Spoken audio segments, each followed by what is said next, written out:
Hola, hola, bienvenidos a una edición más de Lee conmigo la Biblia. Hoy nuestro programa es el número 174, día miércoles 23 de junio del 2021 y arrancamos con nuestro devocional como lo hacemos todos los días y luego la lectura que corresponde al día de hoy.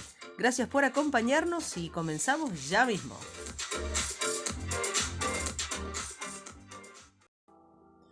Y nuestro devocional se titula Tres claves para unas grandes amistades.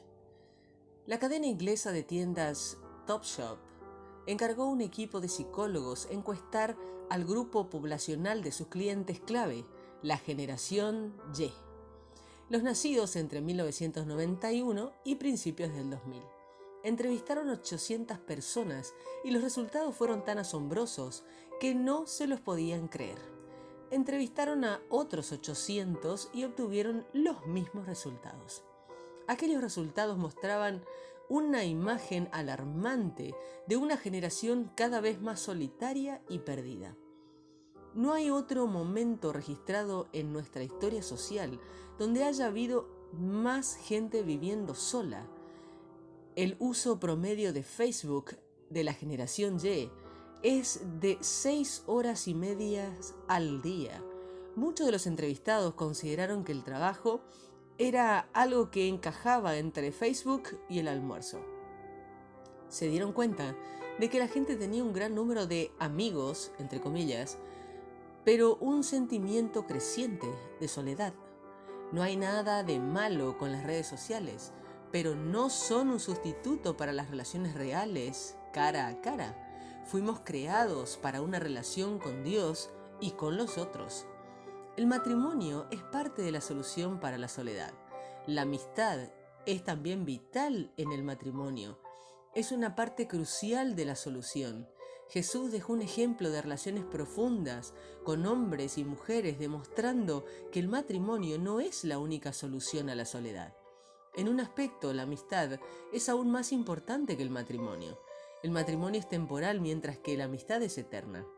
Escribe C.S. Lewis, la amistad es la corona de la vida y escuela de la virtud. La amistad multiplica las alegrías y divide las penas. La Biblia es muy realista. En ella vemos ejemplos de relaciones en su mejor expresión, pero también vemos ejemplos de fragilidad y fracaso.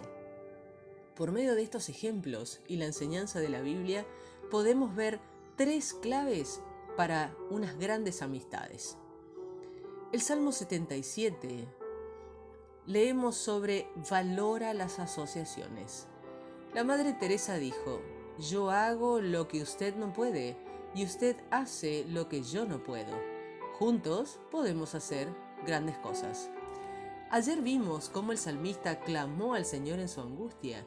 En la segunda parte del Salmo, recuerda algunas de las sorprendentes y poderosas maneras en las que Dios ha actuado en el pasado. En particular recuerda la gran liberación que propició Dios para su pueblo en Éxodo. Ora así: tú eres el Dios que realizas maravillas, el que despliega su poder entre los pueblos. Medita sobre la separación del Mar Rojo y concluye: por medio de Moisés y de Aarón guiaste como rebaño a tu pueblo. Moisés y Aarón fueron las asociaciones humanas implicadas en la gran obra de Dios. Es una de las mayores historias del éxito de la historia del pueblo de Dios. Se dio porque estaban comprometidos en una causa mayor que ellos mismos. Estaban mirando hacia afuera en la misma dirección. A pesar de ser hermanos, tenían habilidades y papeles muy distintos. Mientras que Moisés era el líder, Aarón era el responsable de las comunicaciones y de dirigir al pueblo en alabanza. Hoy en día necesitamos tener buenas asociaciones. Hay muchas buenas razones para que Jesús enviara a sus discípulos de dos en dos. El ministerio puede ser muy solitario. Salir en pareja puede suponer todo un mundo de diferencia. Así es como se han formado algunas de las mayores amistades. Hechos, capítulo 15, nos comenta sobre guarda las amistades. Enseña el principio mismo de la iglesia cristiana y vemos ejemplos de amigos trabajando juntos en asociación. Pablo y Bernabé eran socios en el Evangelio, que fueron enviados juntos a llevar el mensaje del Concilio de Jerusalén a los gentiles. Son descritos como nuestros queridos hermanos Pablo y Bernabé, quienes han arriesgado su vida por el nombre de nuestro Señor Jesucristo. Estaban acompañados por otros socios, los otros dos líderes, Judas, llamado Barsabás, y Silas. Judas y Silas eran profetas que hablaron extensamente para animarlos y fortalecerlos a los creyentes. Nuevamente, es bueno que los profetas no trabajen aislados, sino juntos en asociación unos con otros. Todo esto es bueno, pero al seguir leyendo vemos que la división incluso en la iglesia primitiva no era solo acerca de la doctrina, sino también acerca de las relaciones personales, como suele decir Sandy Millar.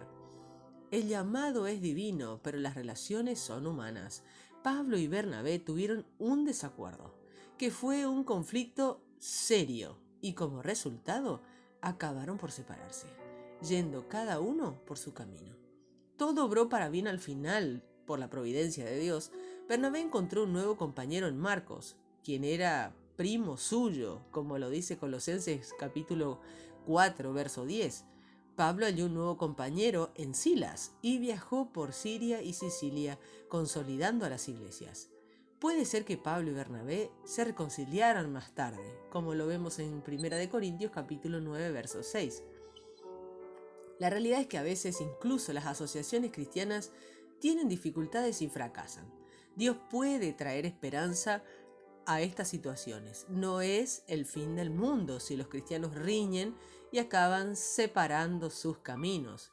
Este pasaje muestra cómo sus desavenencias no llevaron a que la bendición de Dios se apartara de ellos. Pero este ejemplo de la providencia de Dios no debería ser usado como excusa o justificación para las peleas entre cristianos. Siempre hemos de hacer todo lo que podemos para resolver nuestras diferencias y evitar separaciones tan dolorosas. Guarda tus amistades. Cuando haya diferencias, busca siempre la reconciliación y recuerda que, como decía Martin Luther King, el perdón no es un acto puntual, sino que es una actitud permanente. Primera de Reyes capítulo 11 y 12 nos enseña sobre da prioridad a la lealtad. En este pasaje vemos lo peor de las relaciones humanas. Salomón comenzó a recoger lo que había sembrado. Por todo aquel lugar había sembrado deslealtad. El primer adversario fue Hadad y el segundo Rezón, líder de una banda de rebeldes. El siguiente, Jeroboam, quien se rebeló contra el rey. Era uno de los oficiales de Salomón, uno de sus funcionarios, a quien Salomón había puesto a supervisar todo el trabajo forzado que se realizaba entre los descendientes de José. Salomón termina su vida rodeado de adversarios e intentando matar a Jeroboam. Roboam, hijo de Salomón, heredó un caos. No lidió sabiamente con sus oponentes, no escuchó, no le hizo caso al pueblo. Ellos se dieron cuenta de que el rey no iba a hacerles caso. Rechazó el consejo que le dieron los ancianos y como resultado, la mayor parte de Israel se reunió en torno a Jeroboam. No hubo quien se mantuviera leal a la familia de David, con la sola excepción de la tribu de Judá. Una vez más, la guerra estalló. El resultado es un reino dividido, pero ni siquiera esto es el fin de los problemas. Dios prometió a Jeroboam unas bendiciones extraordinarias, diciéndole: si haces todo lo que te ordeno. Trágicamente, como vemos en los siguientes días, Jeroboam no obedeció y los resultados fueron desastrosos. En este episodio de la historia del pueblo de Dios es una historia de deslealtad a Dios, deslealtad al rey, rebelión y luchas internas. Las cosas no tienen que ser así. Estás llamado al amor, a la unidad y a la lealtad. Tu lealtad debería ser un reflejo de la lealtad de Dios para contigo. Si siembras deslealtad, cosecharás deslealtad. Si siembras lealtad, recogerás lealtad. La lealtad la muestras con tus acciones y tus palabras. Sé leal a aquellos que no están presentes. Al hacerlo así, construirás la confianza de aquellos que están presentes. Por más desleales que seamos, Dios permanece fiel a sus promesas. Él recuerda su alianza con David y no rechaza del todo a su pueblo. Aunque nos disciplina, así que haré sufrir a la descendencia de David, aunque no para siempre, como dice el verso 39, su disciplina es temporal y su lealtad es eterna. Dios lo hace para nuestro bien a fin de que participemos de su santidad, como dice Hebreos 12, verso 10. El compromiso de Dios y su lealtad contigo es tal que nada podrá apartarte del amor que Dios nos ha manifestado en Cristo Jesús nuestro Señor. No hay razón para la autocomplacencia, pero sí hay razón para deleitarte una y otra vez en la gracia de Dios y entregarte a la alabanza de corazón. Puedes elegir una vez más responder al llamado de Dios en tu vida. Si haces todo lo que te ordeno y sigues mis caminos, haciendo lo que me agrada. Iniciamos nuestra lectura del día de hoy en el libro de Salmos, capítulo 77, versos 10 al 20. Luego pensé, pobre de mí, el Altísimo ha dejado de mostrar su poder. Recuerdo las maravillas que hizo el Señor, las que hizo hace mucho tiempo. Pensaré en todas las obras que ha realizado, meditaré en todo eso. Dios mío, tu manera de actuar es sagrada. ¿Qué Dios más grande que tú? Tú eres el Dios que hace milagros. Mostraste tu poder entre las naciones. Con tu poder rescataste a tu pueblo, los descendientes de Jacob y de José. Dios mío, te vieron las aguas y temblaron de miedo. Incluso los abismos se estremecieron. De las nubes cayó lluvia, hiciste salir de ellas rayos como flechas. Retumbó el trueno de tu voz en el tornado, y tus rayos iluminaron todo. La tierra entera se sacudió y tembló. Te abriste camino por el mar, atravesaste las aguas profundas y no dejaste rastro de tus huellas.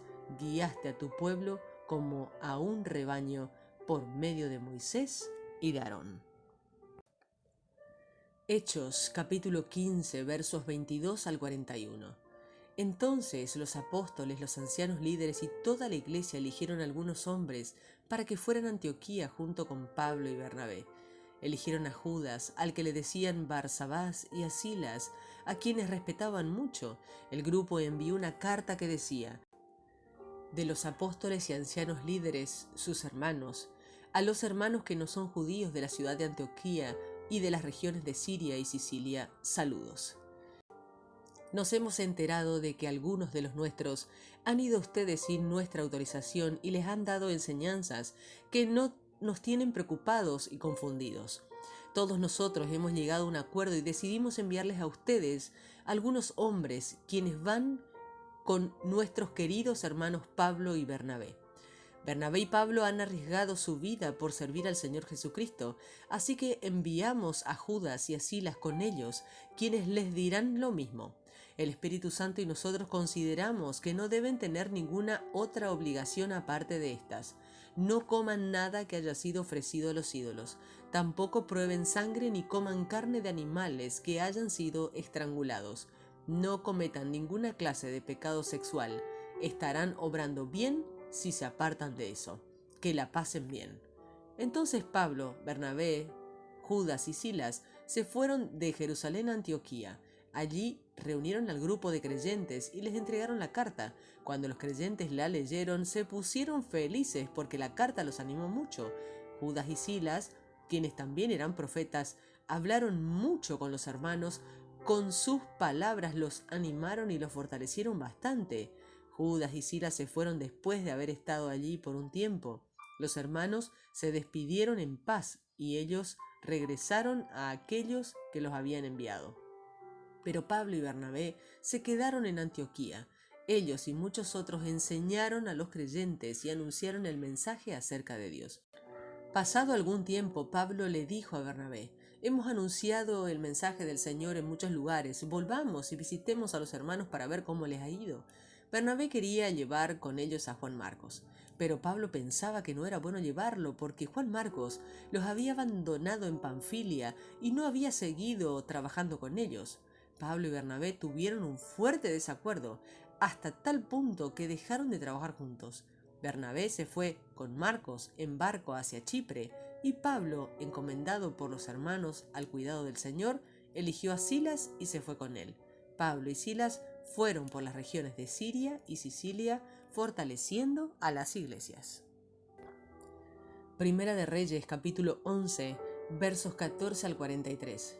Durante aquella época, el Señor hizo que Hadad el edomita se volviera enemigo de Salomón. Hadad era de la familia del rey Edom. Ocurrió así.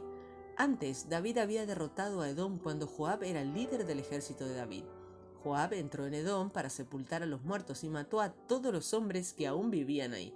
Joab y todo Israel se quedaron en Edom por 6 meses. Durante ese tiempo mataron a todos los hombres de Edom, pero siendo apenas un niño, Hadad se escapó a Egipto con algunos siervos de su papá. Los dejaron en Madián y fueron a Parán, donde se les juntaron otros refugiados mientras iban a Egipto. Le pidió ayuda al faraón, rey de Egipto, y el faraón le dio a Hadad una casa y tierra. El faraón también lo apoyaba y le proporcionaba alimentos.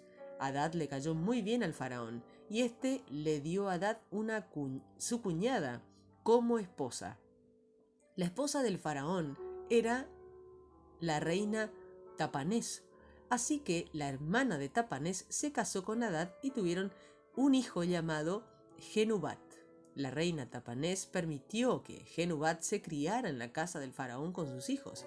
Mientras estaba en Egipto, Hadad se enteró de la muerte de David y de la muerte de Joab, comandante del ejército. Así que Hadad le dijo al faraón: «Quiero ir a mi país».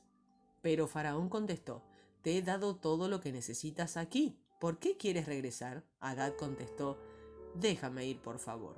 Dios hizo también que Rezón, hijo de Eliadá, se volviera enemigo de Salomón. Se había escapado de su dueño, Hadad-Ezer, el rey de Sobá. David había derrotado al ejército de Sobá. Después, Rezón, junto con algunos hombres, llegó a ser el jefe de un pequeño ejército. Rezón se fue a Damasco y ahí se quedó como rey. Rezón gobernó en Siria y odiaba a Israel, así que siguió siendo enemigo de Israel toda la época de la vida de Salomón. Rezón y Hadad le crearon muchos problemas a Israel. Jeroboam, hijo de Nadab y de Zerúa, se rebeló contra el rey. Jeroboam era uno de los siervos de Salomón y era de la tribu de Efraín. Su mamá era una viuda de la aldea de Zeredá. Esta es la explicación de la rebelión de Jeroboam contra el rey. Salomón estaba trabajando en la construcción del Milo y estaba arreglando el muro de la ciudad de su papá David. Jeroboam era un hombre fuerte. Salomón vio que era un buen trabajador, entonces lo hizo jefe a cargo de los trabajadores de la tribu de José. Un día, Jeroboam estaba viajando fuera de Jerusalén. Ahías, el profeta de Silo, se encontró con él por el camino. Ahías vestía un manto nuevo. Los dos estaban solos en el campo. Ahías tomó su manto nuevo y lo rompió en 12 partes. Entonces Ahías le dijo a Jeroboam: «Toma 10 pedazos de este manto. El Señor Dios de Israel dice: yo le quitaré el reino a Salomón y te daré 10 tribus. Dejaré que la familia de David mantenga el control sobre una sola tribu en honor a mi siervo David y de Jerusalén, la ciudad que yo he elegido de todas las tribus de Israel. Yo le quitaré el reino a Salomón porque dejó de seguirme y es devoto de Astarté, la diosa falsa de Sidón, y también adora a Quemos, el dios falso de Moab, y a Moloc, dios falso de los amonitas. Salomón dejó de hacer lo que considero correcto. Ya no obedece mis decretos y no tiene presente mis decisiones, a diferencia de su papá David. Así que le quitaré el reino a la familia de Salomón, pero no del todo, porque quiero honrar a su papá David, quien cumplió con mis decisiones y decretos. Por eso, yo decidí poner a Salomón, hijo de David, como príncipe durante toda su vida, pero a su hijo le quitaré el reino. A ti, Jeroboam, te permitiré gobernar sobre las 10 tribus y al hijo de Salomón sobre una tribu. Lo haré para que la lámpara de mi siervo David nunca se apague mientras sus descendientes gobiernan en Jerusalén, la ciudad que yo elegí como mía. Pero te daré a gobernar todo lo que quieras. Tú gobernarás Israel. Si cumples con mis enseñanzas y me sigues, si haces lo que yo considero correcto de tal manera que cumplas mis decretos, al igual que David mi siervo, entonces de igual manera yo estaré contigo y te haré de ti una dinastía firme como en el caso de David, dándote a Israel. A los hijos de David los castigaré, pero no para siempre. Salomón intentó matar a Jeroboam, pero Jeroboam escapó a Egipto bajo la protección de Sicac, rey de Egipto. Ahí se quedó hasta que murió Salomón. El resto de los hechos de Salomón, su sabiduría y todo lo que hizo están escritos en el libro de las Crónicas de Salomón. Durante 40 años Salomón gobernó en Jerusalén sobre toda Israel. Luego murió y fue sepultado con los antepasados de la ciudad de David, su papá. Entonces su hijo, Roboam, reinó en su lugar. Primera de Reyes, capítulo 12, versos 1 al 24. Roboam fue a Siquem porque todos los israelitas fueron allá para proclamarlo rey. Jeroboam, hijo de Nabat, estaba todavía en Egipto, a donde había escapado de Salomón. Allí se enteró que Salomón había muerto. Entonces regresó a su ciudad de Sereda, en la región montañosa de Efraín. Lo mandaron a llamar y él y todo el pueblo de Israel se presentaron ante Roboam y le dijeron: Tu papá nos impuso un yugo demasiado pesado de llevar. Ahora danos un yugo más liviano que el que tu papá nos dio y nosotros te serviremos. Roboam contestó: Vuelvan en 3 días y le daré una respuesta. Entonces la gente se fue. Había algunos ancianos que aconsejaban a Salomón cuando él vivía. El rey Jeroboam les preguntó lo que debía hacer. ¿Cómo debo contestarle a este pueblo? Ellos respondieron: Si hoy te pones al servicio del pueblo y les contestas en forma amable, ellos seguirán sirviéndote para siempre. Pero Roboam no les hizo caso. Les pidió consejo a sus amigos jóvenes que habían sido criados con él. Roboam dijo: El pueblo dijo: Danos trabajo más liviano de lo que nos dio tu papá. ¿Cómo piensan ustedes que debería contestarles? ¿Qué les digo? Los jóvenes habían sido criados con él, le dijeron: Así debes contestarle al pueblo. Tu papá los obligó a hacer trabajos pesados y tú les vas a dar un trabajo más liviano. Les tienes que decir: Mi dedo meñique es más pesado que el lomo de mi papá. Y ahora, mi papá les dio un yugo demasiado pesado de llevar, pues yo les daré aún más. Si él los castigaba con azotes, yo lo castigaré con látigos que llevan metal en la punta. Puesto que Roboam le había dicho al pueblo: Vuelvan en 3 días, así volvieron a los 3 días todos los israelitas y Jeroboam con ellos. Entonces el rey Roboam les habló duro y no hizo caso del consejo sugerido por los ancianos. Hizo lo que los amigos le aconsejaron. Entonces Roboam le dijo al pueblo: Mi papá los obligó a trabajar mucho, pero yo les daré aún más. Mi papá los castigó con azotes, pero yo los castigaré con látigos que llevan pedazos de metal en la punta. Así que el rey no hizo lo que el pueblo quería, porque el Señor lo dispuso así para cumplir la promesa que el Señor le hizo a Jeroboam, hijo de Nabat, por medio del profeta Ahías en Silo. Todos los israelitas vieron que el nuevo rey no los quería escuchar, por eso le dijeron al rey: ¿Acaso somos parte de la familia de David? ¿Nos dieron la tierra de Isaí? Así que, Israel, vámonos a casa, que el hijo de David gobierne a su propia gente. Entonces los israelitas se fueron a sus casas, pero Roboam gobernaba sobre los que vivían en las ciudades de Judá. El rey mandó a Adonirán, uno de los que dirigían a los trabajadores, pero los israelitas lo apedrearon y murió. Roboam subió rápidamente a su carruaje y escapó a Jerusalén. Así que Israel se rebeló contra la dinastía de David hasta el día de hoy. Cuando todos los israelitas oyeron que Jeroboam había vuelto, lo llamaron a una reunión y proclamaron rey sobre todo Israel. La tribu de Judá fue la única que siguió fiel a la familia de David. Al volver, Roboam juntó un ejército de todas las familias de Judá y de las tribus de Benjamín, 180.000 hombres, para luchar contra los israelitas y recuperar su reino. Pero Dios le habló así a un hombre de Dios llamado Semaías: dile a Roboam, hijo de Salomón, rey de Judá, y también a toda la gente de Judá y Benjamín y al resto del pueblo, el Señor les dice: no vayan a la guerra contra los israelitas sus hermanos. Vuélvase cada uno a su casa. Yo soy la causa de todo esto. Así que los hombres del ejército de Roboam obedecieron al mandato del Señor, tal como el Señor lo mandó, se fueron a casa. Y así hemos finalizado nuestra lectura del día de hoy. Es momento de la oración. Señor, oro para que suscites buenas asociaciones en nuestras iglesias, así como en la iglesia en todo el mundo. Señor, te pido que haya muchos más como Moisés y Aarón, que se complementaron mutuamente y que te vean realizar grandes cosas por medio de ellos. Padre, gracias por el inspirador ejemplo de Pablo y Bernabé, quienes arriesgaron sus vidas en el nombre de nuestro Señor Jesucristo.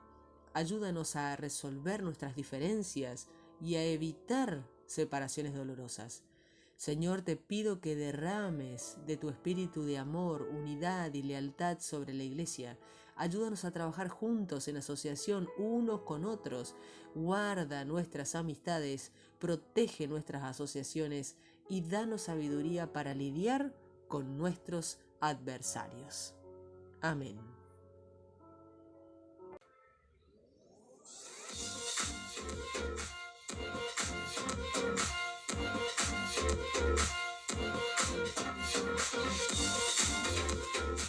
Punto final para nuestra edición del día de hoy, miércoles 23 de junio del 2021. Muchas gracias a todos ustedes por acompañarnos. Muchas bendiciones en esta mitad de la semana y esperamos ya en prácticamente 8 días finalizar este mes 6, la mitad de nuestro año. Estamos muy agradecidos por la bendición de compartir con ustedes la palabra de Dios y nos encontraremos, si Dios así lo permite, el día de mañana en otra edición de Lee conmigo la Biblia. Bendiciones.